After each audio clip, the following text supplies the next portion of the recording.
It's strange how a single impulsive decision, something planted in a moment of exhaustion and emotion, can grow far beyond the borders of intention, stretching through years, weaving itself into places you never imagined it would reach, and becoming one of those long, winding stories you find yourself telling not because you plan to, but because fate seems to keep bringing it back, reminding you how unpredictable consequences can really be, and this entire story rooted in heartbreak, spite, healing, and the bizarre ways nature sometimes decides to take your side, even when you never asked it to, begins about 8 years ago, at the bitter end of a relationship that had decayed slowly and painfully, like a beautiful structure eaten from the inside by termites, until one day you touch a beam and realize the whole thing collapses in your hands. Because back then I was living with a man who owned a house we shared, a man I once believed I would build a life with, only to discover, too late, the version of him that thrived in shadows, the temper that struck like lightning, the words that chipped away at self-worth, the control disguised as concern, and the physical violence that eventually became the sharp dividing line between staying and escaping. So when I finally gathered the courage to leave, it wasn't freedom that washed over me first, but exhaustion, the kind that sits heavy in the bones. And as we divided our lives and belongings, there was one thing I refused to: surrender the garden beds I had crafted with my own hands, the flowers I had nurtured season after season, kneeling in the dirt through long afternoons, shaping something beautiful in a life that had become increasingly chaotic. And he didn't argue when I said I planned to take my flowers with me. Maybe he didn't care, or maybe he was too wrapped up in his own bitterness to bother. But either way, I spent days gently removing each plant, placing them into pots so I could take them to my new place and continue their life somewhere safer. And once the beds were empty, a strange mix of sadness and empowerment settled over me,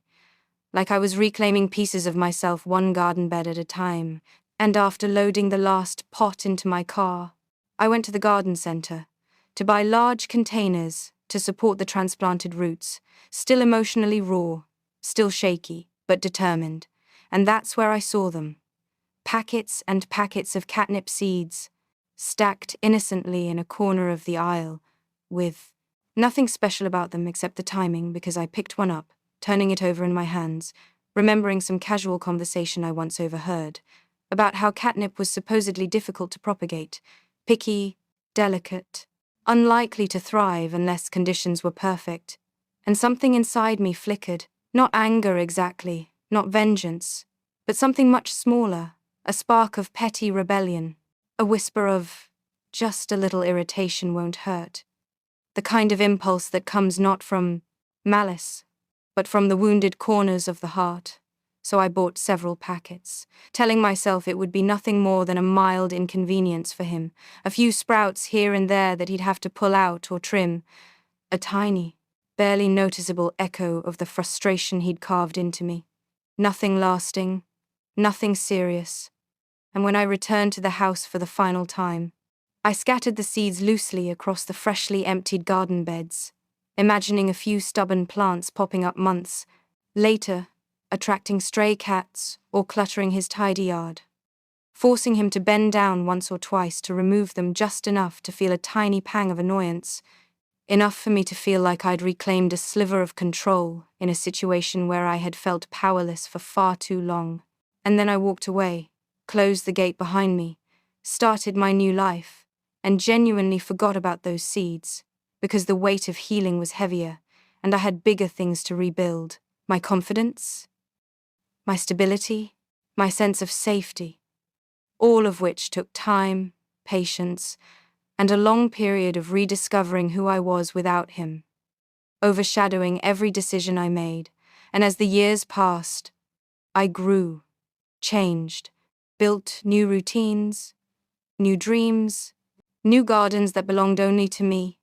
and the old house faded into the background of memory, becoming just another chapter in a book I no longer felt the need to reread, until yesterday, when fate, with its strange sense of humor, stitched the past back into the present in a way I could never have predicted. because I had a new client scheduled in my old neighborhood, someone whose address happened to place me on the same winding streets I once drove daily. And after the meeting ended, as I got into my car, curiosity tugged at me with a soft, undeniable pull. Nothing dramatic, just a subtle thought. What does the old house look like now? So I followed that impulse, turning left, then right, navigating familiar corners until the house came into view, and what I saw didn't just surprise me. It rooted me to the spot with disbelief, because the first thing that caught my attention wasn't the worn paint, or the lawn, or the landscaping. It was the massive for sale sign planted in the front yard like a declaration of defeat. And the second thing, the thing that made my brain stall, was the cats. Not one or two, but at least 6 of them scattered across the yard, lounging in the sun, rolling in the grass, weaving between plants like it was their personal playground. And instinctively, involuntarily, my mind whispered, catnip. That tiny forgotten action bursting back into memory like a firework. And before I could stop myself, I asked my client about the house. Casually, just a passing question, expecting nothing more than surface-level neighborhood gossip, but what he told me instead was a full-blown saga, the kind that spirals so far beyond expectation that you almost can't process it at first, because apparently the catnip hadn't just sprouted, it had conquered, spreading aggressively year after year, embedding itself deep into the soil, weaving its roots under fences, erupting in every corner of the yard like an unstoppable botanical rebellion. Because while catnip might be hard to start, once it gains momentum, it becomes essentially an invasive species, resilient, persistent, impossible to fully eradicate without extreme intervention. And as he explained all this, adding that my ex had tried everything imaginable, pulling it up, burning it, poisoning it, covering it with tarps, digging into the soil, hiring landscapers, replacing topsoil, you name it, and every single time the catnip returned thicker, stronger, more stubborn. My stomach twisted with a mix of horrified guilt and stunned disbelief, because the small, petty gesture I once made had turned into an 8-year ecological war that he was clearly losing, and that wasn't even the worst part. Apparently, during summer, when the sun warms the yard, and the oils in the sun, catnip rise into the air. The entire end of the street smells like a giant litter box blended with a pungent herbal musk, a smell that drifts into open car windows, into nearby yards, into the memories of every neighbor forced to endure the chaos of dozens of cats drawn to the property like a pilgrimage site, a feline paradise they return to, again and again, because the scent blanketed the area like a beacon. And hearing this, imagining him storming out onto the porch, day after day, only to see cats lounging proudly across his yard like they owned it, I didn't know whether to feel remorse, amusement, or both, because I never intended for any of this to happen. Never imagined the seeds would take root like this. Never predicted nature would turn a moment of emotional impulsiveness into an ongoing neighborhood saga. And the irony of it all settled over me like a strange, heavy blanket. Because after all the pain, after all the heartbreak, after everything I survived, I had somehow left behind a legacy I never meant to create, one shaped by a handful of seeds thrown into soil during the worst chapter of my life, now grown into a wild story that would follow the house long after I left it behind. And standing there, hearing my client talk so casually about the chaos unfolding in that yard, I felt this surreal detachment, like I was listening to the story of a stranger rather than the living consequences of something my past self had done in a moment of wounded impulsiveness. And the more he talked, the more absurd the entire situation sounded, because he explained how the neighborhood kids had nicknamed the house Cat Kingdom, how local pet owners joked that their cats disappeared for hours, only to be found rolling around blissfully in the yard like tiny furry tourists, visiting a spa resort, and how delivery drivers dreaded dropping packages there because cats would swarm the porch in slow, lazy circles, rubbing against their ankles and purring like they'd been summoned for inspection. And when he described how my ex had once attempted to completely dig up the front lawn renting equipment, tearing up soil, leveling the ground, replacing sod, then watering it daily for weeks, only for little green sprouts of catnip to start poking through the brand new grass like rebellious soldiers refusing to surrender, I felt my jaw slacken in disbelief, because never in my life had I imagined that the tiny act of scattering seeds I didn't even expect to germinate, would evolve into a relentless cycle that consumed nearly a decade of someone's landscaping efforts. And the client kept talking, telling me how the neighbors had filed complaints, not because they blamed my ex, but because the cats had become such a nuisance that they'd begun trespassing into other yards, napping in flower beds, climbing onto cars, yowling at night, and leaving little gifts behind. And while most people tolerated it with a sense of resigned amusement, a few had taken to banging pans on their porches to chase them away, though the cats always returned, drawn inevitably to that house. Because the catnip scent was so potent and ever-present that even animals who lived blocks away could catch its aroma on the wind, and as he described the scene further, cats draped like royalty across the porch railing, cats sleeping under the mailbox, cats perched on the walkway stones like little guardians of the property, I couldn't help but picture my ex, inside the house, staring out the window in utter despair as his once normal yard transformed into a feline festival ground day after day, year after year, until he finally gave up and put the house on the market.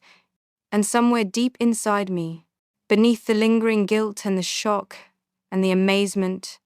there was this strange sense of poetic justice, as if the universe had decided to plant a symbolic consequence into the soil of a place that had been the setting of so much bitterness and pain. And even though I never meant for the catnip to become a permanent resident, part of me couldn't deny the cosmic humor of it all, how he had tried to control everything when we were together. Yet now, he couldn't even control his own yard, because nature itself had chosen chaos, and not the gentle kind, but the persistent, leafy, feline-infused kind that refused to be ignored. And the more I thought about it, the more layers the situation seemed to have, because while I had spent years rebuilding myself after leaving him, growing stronger, healing from wounds he caused, he had apparently spent those same years fighting an unwinnable battle against an herb that I tossed into the soil almost absent-mindedly, which made me wonder how different our lives had become, not just emotionally but symbolically, because while I had cultivated stability and peace, he had been battling a plant literally associated with chaos and overstimulation, and though I genuinely didn't wish long-term misery on him, there was an undeniable irony in how the universe had allowed something so small to evolve into such a significant disruption, not through any design of mine, but through pure chance, timing, and botanical enthusiasm. And as I continued to drive past the house slowly, taking in the overgrown beds bursting with green, the cats sprawled everywhere, the faint scents wafting across the yard, and the slightly crooked for sale sign that looked like it had been pushed askew by either wind or a cat rubbing against it, I felt the weight of memory pressing gently against me, not in a painful way, but in a reflective one, reminding me how far I'd come, how deeply I had changed since the days when leaving that house felt impossible, and in that moment, passing the place that had once been a cage and now resembled some bizarre cat sanctuary, I couldn't help but laugh softly, not out of cruelty, but out of the sheer absurdity of life, how unpredictable it is, how consequences sometimes blossom in directions no one can foresee. And as I drove away, leaving the house and its feline congregation behind me, I thought about how this story, this long, winding, unbelievable story, would one day be something I'd share with friends, with strangers, maybe even with the world, not as a tale of revenge or spite, but as a reminder of how even the smallest moments, the ones we barely think about, can plant seeds that grow into something wild, something unexpected, something strangely poetic, in the way only life can deliver. And in the end, I realized that while I never intended to unleash a botanical revolution onto that property, the universe sometimes writes its own punchlines, and all we can do is marvel at the chaos we accidentally leave behind in the gardens of our past. And as I drove away from that street, the image of the cat-filled yard burned vividly in my mind, lingering like a bizarre photograph I couldn't erase. Because the more I thought about it, the more layers of consequence and irony unfolded, like peeling an endless onion where each layer revealed a mix of humor, guilt, disbelief, and almost a grudging admiration for nature's persistence. And I began to imagine the timeline of the catnip's expansion, how each spring the seeds I had, carelessly, scattered found fertile ground, sprouting first timidly, then more aggressively, sending out runners, spreading underground roots, capturing the sunlight, claiming territory, expanding their reach with a stubbornness that mirrored the human capacity to resist change. And I pictured my ex, attempting to fight it with chemicals, with hose, with digging, with topsoil, with burning, every action temporary, every effort undone, each failure compounded by the plant's resilience, until it became more than just a yard problem. It was almost a living, breathing symbol of the past he had refused to face, a reminder that some actions, no matter how small, can ripple outward far beyond intention. And as the years passed, the property transformed into a surreal ecosystem, one dominated not by human control but by cats and catnip, the air scented with the sweet, pungent aroma of the plants, the grass dotted with clumps of green that refused to be tamed, and the cats roaming freely, rolling, rubbing, marking, napping, mating, a kingdom established in the very soil where once there had been nothing but deliberate human order, and I couldn't help but feel a strange mix of emotions: sorrow for the unintended havoc I caused, awe at the unstoppable vitality of life, amusement at the absurdity of it all, and a lingering sense of poetic justice that nature had taken a tiny, fleeting human impulse and magnified it into an enduring spectacle. And as I pictured the neighbors driving past, the street filled with the soft smell of catnip, the chaos of cats navigating yards and sidewalks, some amused, some frustrated, some bemused, I realized that stories like this, long drawn out, improbable stories, born from small, fleeting acts, have a way of teaching lessons that are impossible to summarize neatly, because there's no clear moral, except the recognition that every action, every choice, no matter how seemingly insignificant, has the potential to grow in ways we cannot anticipate, and that sometimes the world responds to our whims and impulses, not with punishment or reward, but with consequences so elaborate, so unforeseen, that they almost feel like a narrative written by a mischievous author somewhere beyond our understanding. And I thought about the time I spent planting those seeds, how small and trivial it had seemed at the moment, and contrasted it with the sprawling chaos I had inadvertently set in motion, the years of growth I never witnessed, the life that unfolded in my absence. And I marveled at the coincidence of timing, the perfect soil, the favorable weather, the biological instincts of the plant itself, all combining to amplify my single impulsive act into an 8-year-long, full-blown phenomenon. And the image of the cats,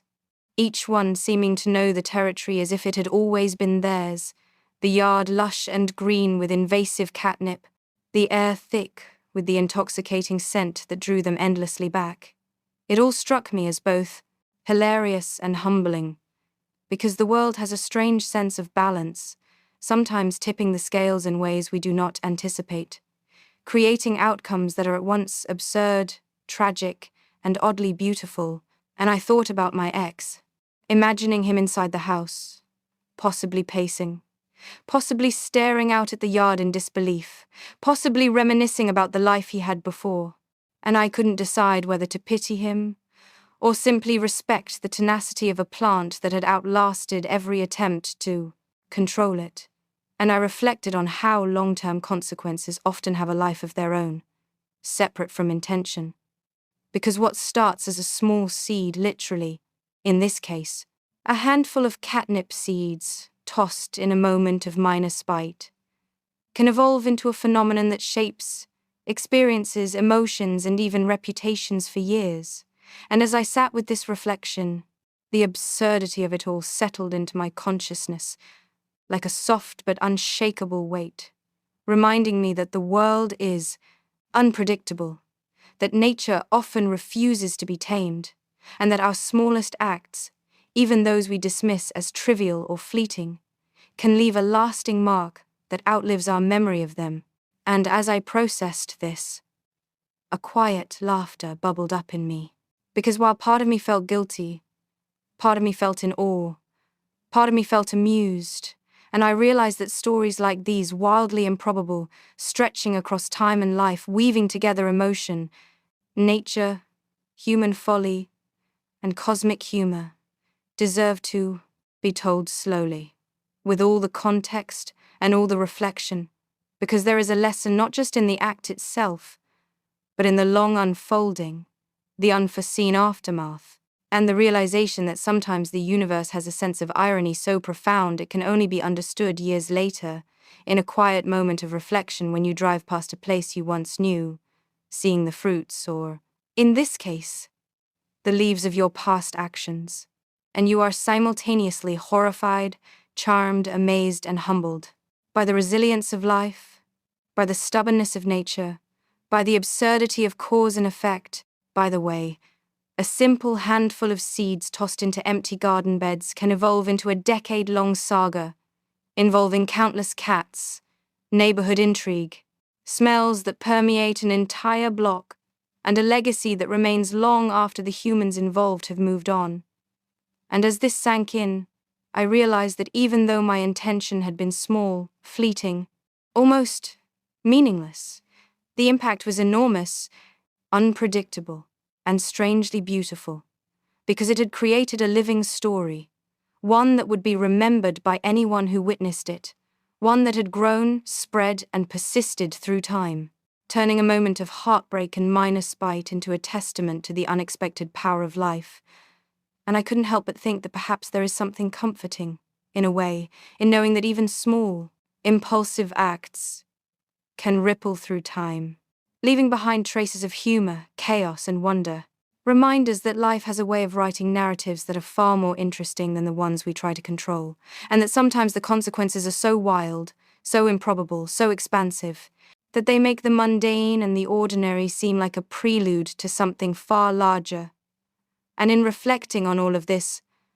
I found a kind of closure, because while I could never undo the chaos of the catnip, or erase the impact on my ex's yard, I could understand, appreciate,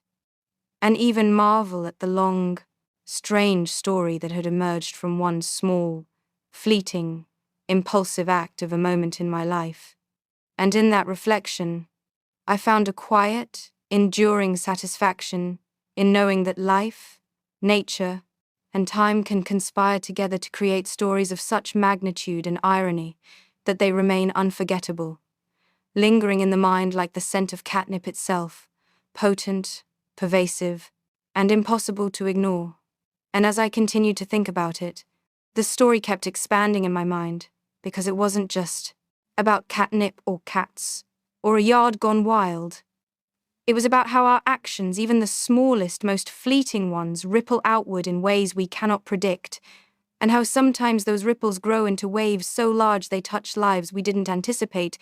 whether it's the neighbors, the passers-by, the neighborhood kids, or anyone who happens to walk by and catch the aroma of catnip filling the air. And it struck me that the universe often has a sense of humor far beyond human comprehension, a way of taking the tiniest gestures, spilled seeds, a whispered thought, a small act of rebellion, and amplifying them into narratives that stretch across years, even decades, becoming stories in themselves, living entities that grow, evolve, and demand attention long after the original actor has moved on. And thinking about my ex, I imagined him pacing inside the house, watching as the plants and the cats claimed every inch of his property, and while part of me felt a pang of guilt for the havoc I had unintentionally unleashed, another part of me marveled at the resilience of life, the way that nature refuses to be contained, the way that even the smallest seed has the potential to erupt into something unstoppable if the conditions are right. And as I pictured the scene further, I saw the cats sprawled across the lawn, some chasing each other through the thick greenery, others curled up in sunbeams, rolling blissfully in the catnip, pawing at the plants as if they understood, on some instinctual level, that this was a kingdom crafted for their enjoyment. And I imagined the neighbors' reactions, some laughing quietly at the absurdity, some shaking their heads in exasperation, some documenting the chaos for social media, because a yard overrun by cats and catnip is a story too strange to ignore. And as I drove away, I thought about the passage of time and the way small choices can accrue into monumental outcomes. And I reflected on my own journey, leaving a toxic relationship, reclaiming my life, building new gardens that I could nurture without fear,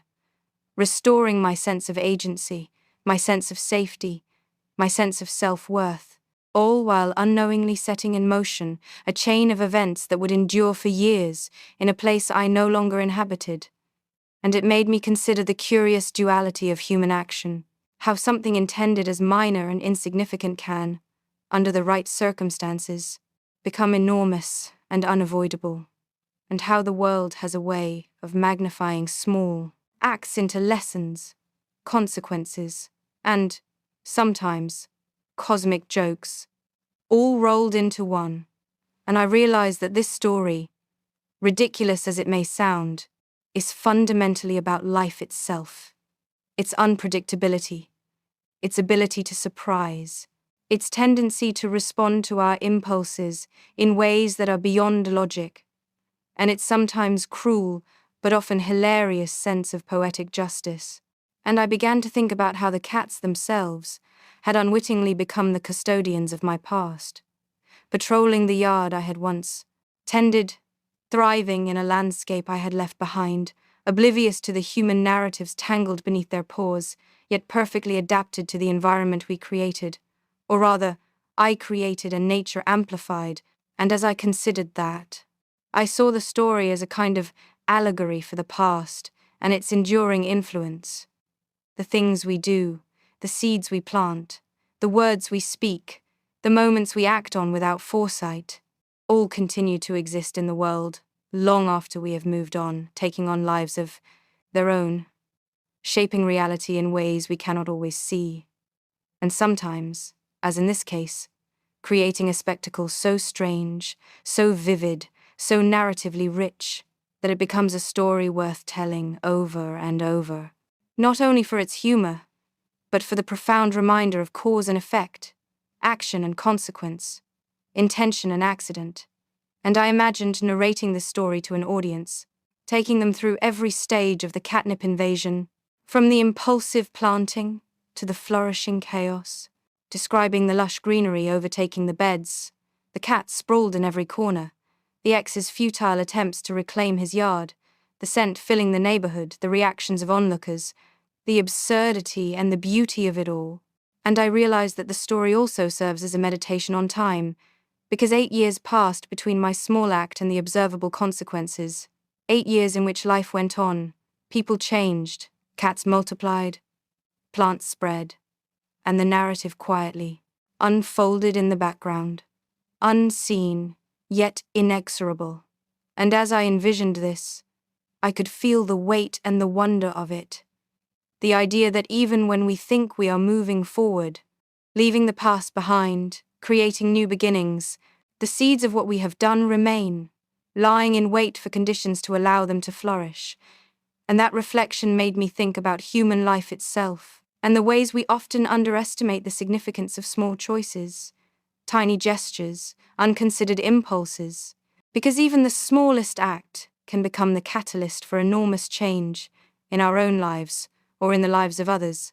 and sometimes in ways that are humorous, ironic, or simply baffling. And I thought further about the neighborhood, the cats, the house for sale, and the people living nearby who had to adjust to a strange, lingering influence of the past, all because a handful of seeds found the right conditions. And the more I reflected, the more I appreciated the story's layers. The intersections of human emotion, nature's persistence, the unforeseen outcomes that spiral from our decisions, and the way life constantly surprises us with consequences we could never predict. And I realized that this narrative, part memory, part natural phenomenon, part absurd comedy, is also a story of healing and growth, because it contrasts my own life trajectory against the chaos I inadvertently created, reminding me how far I have come, how resilience and care shape the life we build, and how the past, while sometimes humorous or painful, can also become a lens for understanding the unpredictable, wondrous, and often ironic mechanisms of existence. And as I concluded this reflection in my mind, I felt a strange sense of closure, a satisfaction in knowing that, while the catnip continues to flourish, and the cats continue to reign over their kingdom, I've grown beyond the impulse that started it. And yet I can still marvel at it, tell it as a story, and appreciate it as a lesson in unpredictability, consequence, patience, irony, and the magnificent persistence of life. And in that final realization,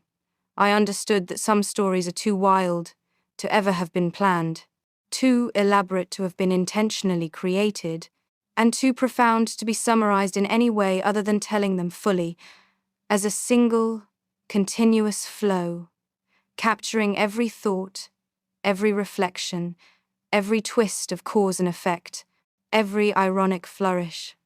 until the tale itself becomes not just an ape anecdote about catnip and cats, but a meditation on life, the past, and the hidden ways in which our smallest actions echo far beyond our understanding, leaving trails that may one day surprise us, teach us, and even make us laugh at the extraordinary consequences of ordinary moments. And as I finally drove further away from that neighborhood, the image lingering in my mind like a vivid memory or a surreal dream,